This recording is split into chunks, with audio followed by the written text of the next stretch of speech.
Welcome back mga kabayan! Nagbabalik po muli ang inyong lingkod upang magbigay sa inyo ng mga bago at nagbabagang mga balita.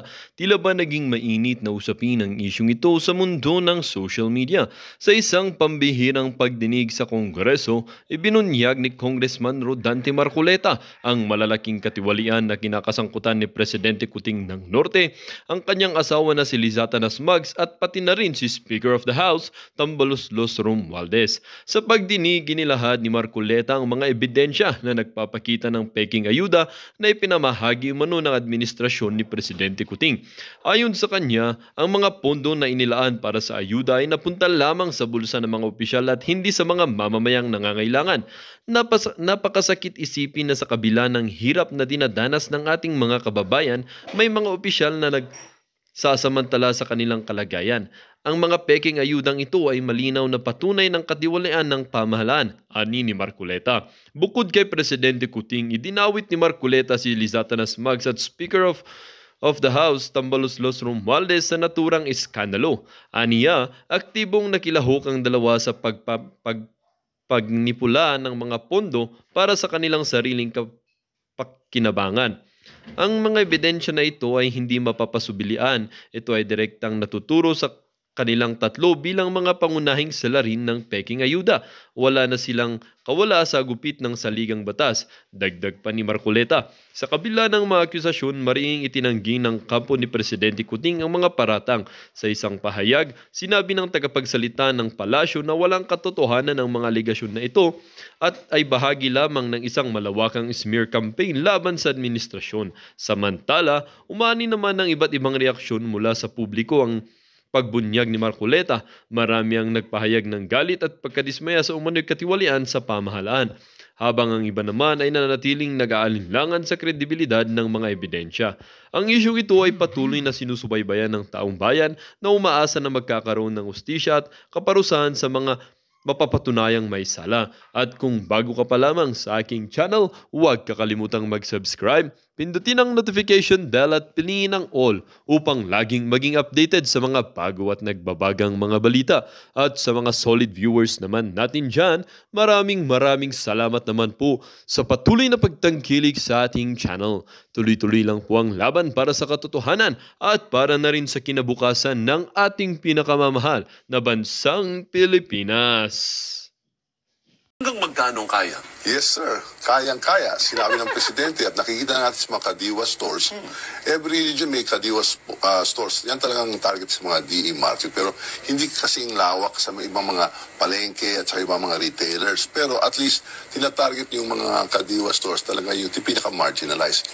At tuloy-tuloy pa naman rin ang suporta at yung subsidy sa lahat ng mga magsasaka. Kasi malaki din, higit 22 billion binibigay natin. At yun ang direct sa mga magsasaka. Support talaga sa farms, tuloy-tuloy pa rin yan, no? Pero kailangan talaga bantayan din yung itong effects ng world market prices. At sinasabay natin na itong tariff reduction and amendments to the RTL law. Sigurado, Alvin, na itong bago magsona, ma-feel na natin sa mga palengke siguro. Babagsak na yung presyo ng bigas sa 40s na. So, tsaka nyo pa pababain ang presyo kasi malapit na ang SONA? Sus, mga politiko talaga. Grabe, no? Grabe ang confidence ni Tambaloslos. Anong sabi niya? Kayang-kaya. Kayang-kaya. Alam nyo, di ba? Stop nyo na ang pagbibigay false hope sa mga Pilipino. Tanggap naman namin na kung hindi bababa na talaga ang presyo ng bigas. Tanggap na namin yan. Ang problema kasi dito, pangako kayo ng pangako. Sabi ka ng sabi, malapit na, bababa na ang presyo ng bigas. Tingnan nyo, after SONA. Yan ang problema. Wag nyo na lang sabihin yan. Kasi tanggap na ng mga Pilipino. Wag nyo sabihin ng isang bagay na hindi kaya. Ang tagal nyo nang sinasabi ang bababa na ang presyo. Malapit ng bababa. Ang tagal nyo nang sinabi niya. Ang China, ano ang thoughts mo dun? Yung sa totoo lang po, mali ang China. Mali ang ginagawa ng China. Siguro, alam naman lahat yung arbitral ruling. Yeah.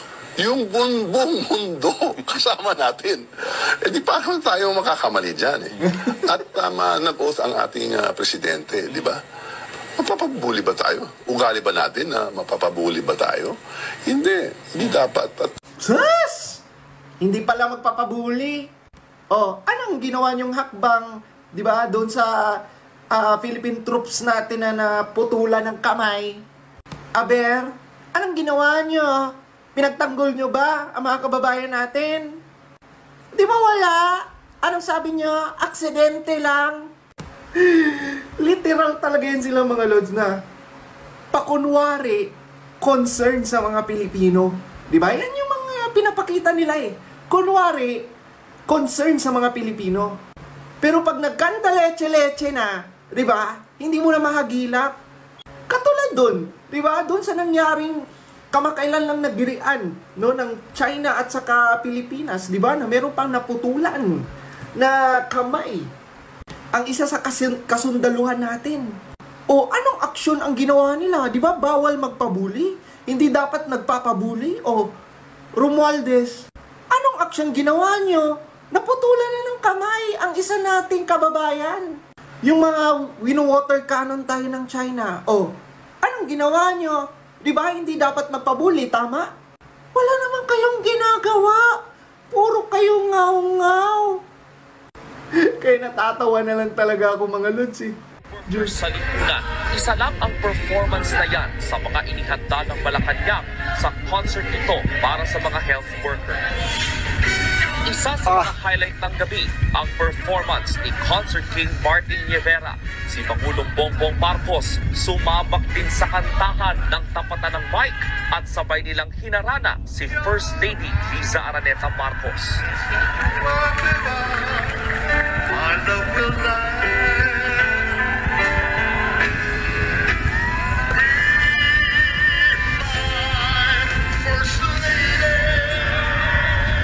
Bahagi ito ng serye ng mga pa-concert ng palasyo para bigyang hugay ang iba't ibang mga sektor. Grabe mga lods, no? Ngayon lang ako nakakita ng isang gobyerno na grabe ang pa-concert talaga. Diba yung hindi mo na mabilang sa mga daliri yung pa-concert ng gobyerno natin ngayon. Wala namang masama sa pa-concert. Diba? Pero hindi naman yan ang dapat na tugon, no, sa mga problema. Diba? Lalo na sa mga health workers natin. Diba? Kumbaga napapansin ko right now mga lods, yung mga primarily issues at problema ng bansa, dinadaan na lang nila sa kasiyahan, diba? Dinadaan na lang sa pa-concert, kunwari masaya, kunwari okay. Pero at the end, sa totoo lang, ang mas nag-e-enjoy, hindi naman yung mga health workers natin eh. Diba? Hindi naman yung mga manggagawang Pilipino eh. Ang nag-e-enjoy sa mga pa-concert na yan, alam mo sino? Sila, yung mga nakaupo, yung mga malalaking sweldo sa gobyerno, diba? Pero after ng concert, ganun pa rin ang sweldo ng mga health workers natin. So sa totoo lang, gusto talaga nila ng pa-concert. No, gusto talaga nila ng concert. Siguro, dinadamay na lang nila ang health workers natin para kunwari, concert for a cause. Pero ang totoo, gusto lang talaga nilang magsaya. Gusto lang talaga nila magpa-concert. Handa na ba kayo mga lords? Talagang dumating na tayo sa punto na to, di ba, na palapit na tayo ng palapit, di ba, dun sa kaguluhan at gera. Panoorin natin. Pinag-iingat ang mga taga-Ilocos at Cagayan sa posibleng pagbagsak ng rocket debris ng China. Ayon sa NDRRMC, nakaschedule ang rocket launch ng Long March 7A ngayong Biyernes, Sabado o Linggo. Inaasahang babagsak ang mga bahagi ng space rocket sa dagat, 76 nautical miles mula Burgos, Ilocos Norte at 126 nautical miles mula Santa Ana, Cagayan. Paalala ng Philippine Space Agency, report sa mga otoridad sakaling may makitang debris. Huwag din itong lalapitan o hawakan dahil posibleng may mga toxic substance. Naka-alerto kaugnay niya ng mga munisipyo ng Burgos at Pagudpud. Ano naman ang nangyayari ngayon? Di ba? Sa totoo lang, peace not war. no, makipagdiplomasya na lang talaga sa China. Kasi sa totoo lang mga lods, like, di ba, yung mga ganyan ng mga pangyayari, di ba, kumbaga, ang mapipirwisyo talaga nito, ang mga Pilipino. Diba? Tayo. And we all know, hindi kaya ng Pilipinas na makipaggera, no, sa any bansa, lalo na ang China. Kahit sabihin pa natin, di ba? Kahit sabihin pa natin na andyan naman ang US, tutulungan naman tayo ng US. Pero at the end, no, may madadamay at madadamay pa rin na mga Pilipino dito sa bansa natin. And di ba pansinin yung mga lods, yung mga naririnig natin right now, yan, mga rocket launch, di ba, yung mga warships. So, totoo lang, saan ba yan papunta? Naku, kaya kailangan talaga diplomasya at maayos ng pakikipag-usap at komunikasyon, no, sa China. Di ba? Kasi hindi natin ma-afford na may mga Pilipinong mapahamak, may mga Pilipinong mamamatay dahil sa gera. Maling desisyon lang. Di ba? Actually, ngayon, may maling desisyon na lang talaga. Ay, talagang sisiklab at sasabog talaga yan. Kasi kung pansin nyo ngayon mga lods, grabe yung aggressiveness ng China right now. Hindi ko naman sinabi na iwanan natin yung karagatan natin at hindi natin ipaglaban yung mga karagatan natin. Pero diplomasya pa rin at tamang pakikipag-usap at komunikasyon ang solusyon dito. Magtrabaho kayo, sabi ni Tatay Digong. Ayan, no? PI, magtrabaho ka dyan. Dut-dutin mo yung mukha mo sa mesa. You work, we paid you, we elected you, we are paying you. Magtrabaho ka. Do not worry, nobody but nobody is interested or are natanggalin ka. It's a waste of time. Yun po. Yung pag-aalala, ang inaatupag daw ng gobyerno ay mag-alala na baka tanggalin sila. As a matter of fact, I'm praying that he should live until the very end of his term. Wala akong ano kay Marcos. Gusto ko siya magtrabaho kasi binoto natin siya. Magtrabaho ka dyan. Gawin mong para sa bayan. Magtrabaho. Magtrabaho ka. May problema sa West Philippine Sea. Hanap na naman ang sisi. Ang may kasalanan yan, yung gentleman's agreement eh. Naghanap lang kayo ng sisi. Tularan ninyo si Pangulong Duterte, hindi po siya naghanap ng sisi. Ang laki ng mga problema ng dinatnan ni Pangulong Duterte. Anong ginawa niya? Nagtrabaho, hindi naghanap ng sisi. Di ba? Lahat na nangyayari ngayon, problema ng bansa, ang lulutas niyan, hindi yung nagdaang presidente. Bakit nyo hanapin na yan ay nagmula sa... Lahat na lang. Magtrabaho kayo.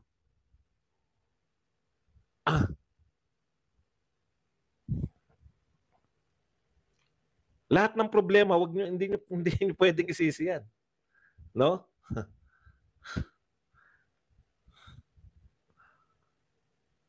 Tumigil na kayo sa Porac, tsaka sa Banban na Pogo. Paano yung ibang Pogo? Legal sila? Hindi yan yung purpose nila eh. Nakahanap na sila ng sisi. Napaka-powerful naman pala ni Pangulong Duterte. Siya ang nagpoprotekta sa mga Pogo sa buong Pilipinas.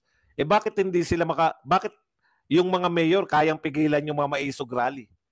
Putya rally, hindi kayang maipaglaban ni Duterte, pero yung Pogo kaya niyang maipaglaban. Kalokohan, di ba? Napakalaki, no?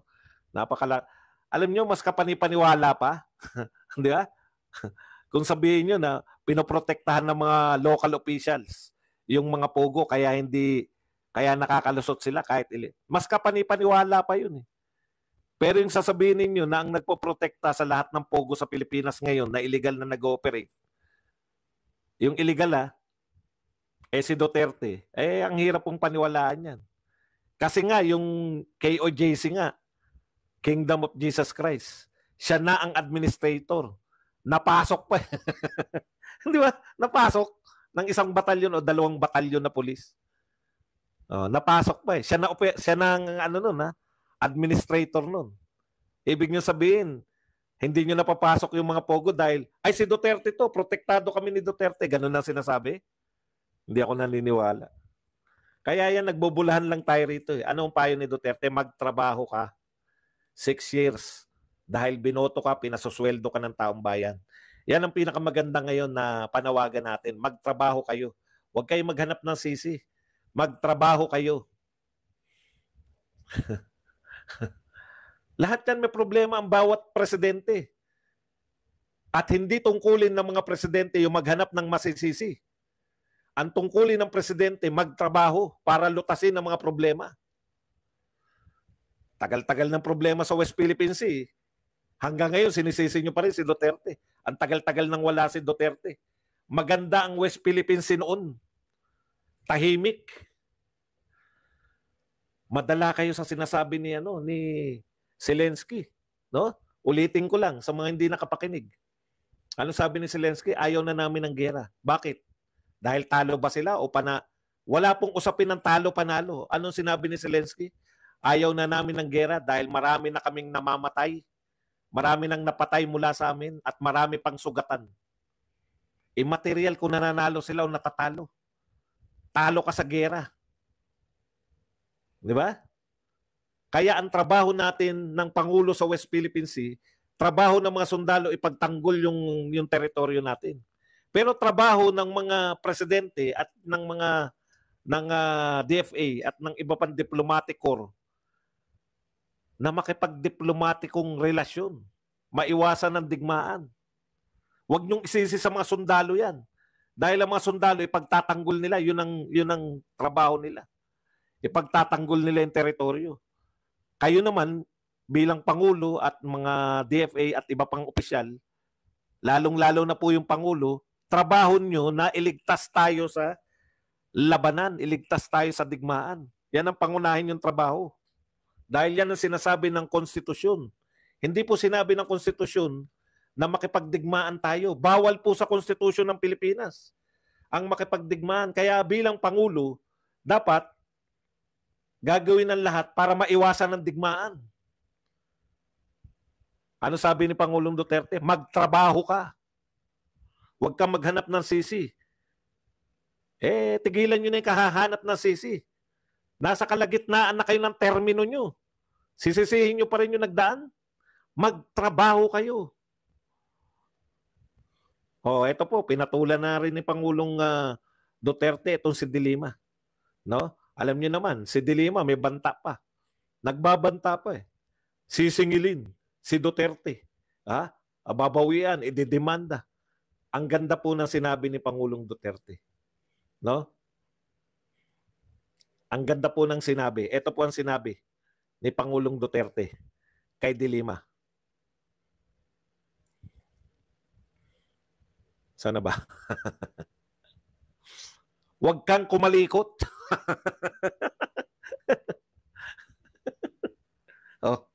Thank you very much. Sino ba ito nag-member? Dilima, huwag kang kumalikot.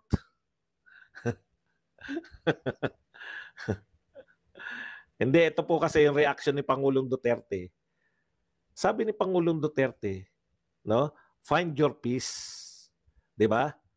Sa kalagayan mo ngayon, parang sinasabi ni Pangulong Duterte, huwag kang kumalikot ng away kasi pagsisisihan mo 'yan. Yan po, find your peace. Kumbaga nabigyan ka na binigyan ka na ng pagkakataon para lumaya. Alam niyo sa totoo lang, wala naman pong, katulad nitong hearing ni Alice Go. Lahat na nakakapanood dyan, nakakasubaybay. No? Ano po ang sinasabi natin? Yung mga nag-hide, siguraduhin nyo lang po na bastos lang. Baka naman kaya natin sagutin. Wag po. Kaya ko po hina-hide kasi eto lang po yung rule. Kaya natin sila hina-hide kasi wala naman silang argument eh. Ang argument lang nila mambastos. Pero baka may argument, wag nyo pong i-hide Pag yung sinabi, COOPS ka ba dong o PI ka ba dong, yan, okay lang na i-hide. Pero yung may mga argumentong legit, hiyaan nyo pong sagutin ko, ha? Okay. Paalala lang po, baka nasobrahan tayo sa pag-hide. Ano na tayo yung kay Dilima? Sobra na Hindi, kung bastos, okay lang. Pero yung mga yung ano po, yung may kaya naman natin sagutin, yung nagbibigay po ng legit na mga question at hindi naman ng babastos, sasagutin po natin yan. Kasi pag binura nyo po lahat na nakakontra, ang pangit po ng talakayan natin. No? Ang pangit po ng talakayan. O, ICC, okay yan. Sasagutin natin yung ICC mamaya. Okay, punta muna tayo rito. Kay De Lima. Kasi si De Lima, feeling niya, inapi siya, no? Ito pinalalabas ni De Lima eh. Pinalalabas niya na siya siniraan lang, mga peke, lahat ng testigo. Napanood namin, katulad nitong kay Alice Go. Di ba? Nasa shock tayo, pero hindi niyo na mabubura sa amin.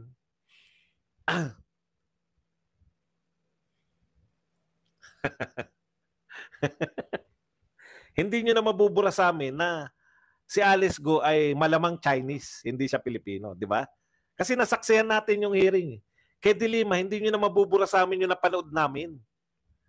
De Lima, wag kang ito swerte mo, kasi yung mga napakinggan namin na tumestigo laban sa'yo, ay bumaliktad. Pero hindi ibig sabihin na hindi namin napanood yung mga sinabi sa'yo. Gusto mo ba isa-isayin namin? Napakinggan namin, ano tawag ni De Lima sa'yo? Jonel. Di ba? Sino si Dayan sa buhay ni De Lima? O, di ba? Sabi niya, same bagman at may relasyon sila. At umamin ka naman na may relasyon kayo. Frailties of a woman.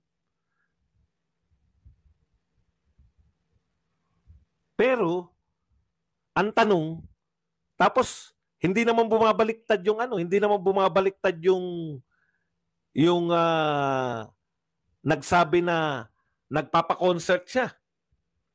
Si Kulango. Di ba? Biruin mo, nagpapa-concert ka sa Bilibid. Hindi niya naman sinabing hindi na totoo yun. Ewan ko lang Ayan yung problema eh. Napakinggan namin, saksi kami, na may nagsabi na, ano ba ibig sabihin na okay ba JB? Ayan, pwede na matanggalin yan kung walang mga meaning. Yan yung sinasabi ko sa inyo. Walang meaning eh.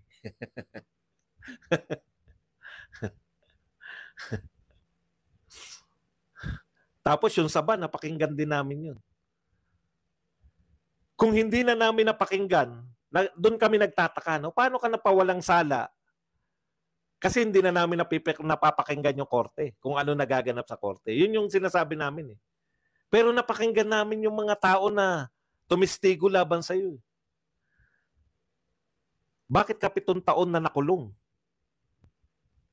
No? Bakit ka 7 taong nakulong? Ang paniniwala namin, kaya ka 7 taon na nakulong dahil doon sa mga napakinggan namin tumistigo laban sa iyo. Simple lang naman yung dapat nyong gawin. Kung sila ang dahilan, kung bakit ka nakulong ng 7 taon, hindi ba dapat ireklamo mo yung mga tumistigo laban sa iyo? Bakit hindi silang idemanda mo? Nagtataka lang ako. Di po ba? Bakit ayaw mong idemanda yung mga taong dahilan ng kaya ka nakulong? Porket bumaliktad, hindi mo na sila idedemanda. O kaya iba yung iniisip namin. Kaya ayaw mo silang idemanda. Yun yung sinasabi natin eh. Kaya yan yung sinasabi ni Tatay Digong. Parang ang sinasabi ni Tatay Digong, ano ba yung sinabi niya rito? Ulitin lang natin. Find your peace. Swerte mo na. Nanariyan ka sa kalagayan mo na. Ako na magsusupplement. Find your peace. Swerte mo. Bumaliktad yung mga testigo laban sa... Hindi po naman napatunayan na, alam niyo po kaya napawalang sala. Bumaliktad yung mga tumestigo. Ibig sabihin yun napakinggan natin, yun na yung tumatak sa utak natin. Pero yung mga napakinggan natin, nagbaliktaran. Hindi na natin napakinggan kung bakit sila bumaliktad. Kaya hindi po yan, kumbaga, kami kaya po namin eh. Mauunawain kung bakit nagbaliktaran yung mga yan. Ang hindi namin maunawaan, sabi nga ni Tatay Digong, di ba? Find your peace. Sa madaling salita, manahimik ka na. Lumaya ka na eh. Huwag kang magkalikot ng laban at baka magsisi ka. Di ba? Tama yun eh.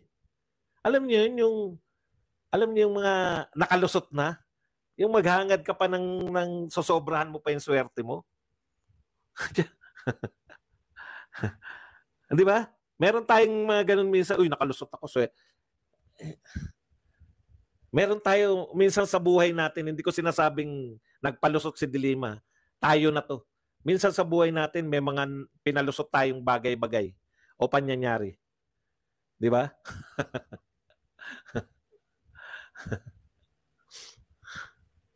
Okay. So, yan lang yung payo ni Tatay Digong sa kanya na wag kang kumalikot ng away kasi pagsisisihan mo yan. Find your peace. Sa madaling salita, manahimik ka na. Well, dito nga nagtatapos ang bidyong ito. Kayo naman po ang aking tatanungin mga kabayan. Ano naman po ang inyong mga reaksyon sa balitang ito? Ang ating comment section ay bukas para sa inyong mga samot-saming reaksyon at komento. Lagi niyo pong tatandaan na bilang isang mamamayan ng bansang Pilipinas at bilang isang butante at bilang isang matapat na mamamayan na nagbabayad ng buwis dito sa bansang ito ay kailangan din natin magsalita at mag-react. Huwag kakalimutan, do not let your thoughts left unspoken. As citizen of this country, your thoughts matters. Muli po, kung bago ka pa lamang sa aking channel, huwag kakalimutang mag-subscribe at pindutin ang notification bell upang laging maging updated sa mga bago at nagbabagang mga balita. Huwag din kakalimutang mag-iwan ng like at i-share ang bidyong ito upang ang inyong pamilya, kaibigan at kakilala ay maging aware din sila sa kung anong nangyayari sa ating pinakamamahal na bansang Pilipinas.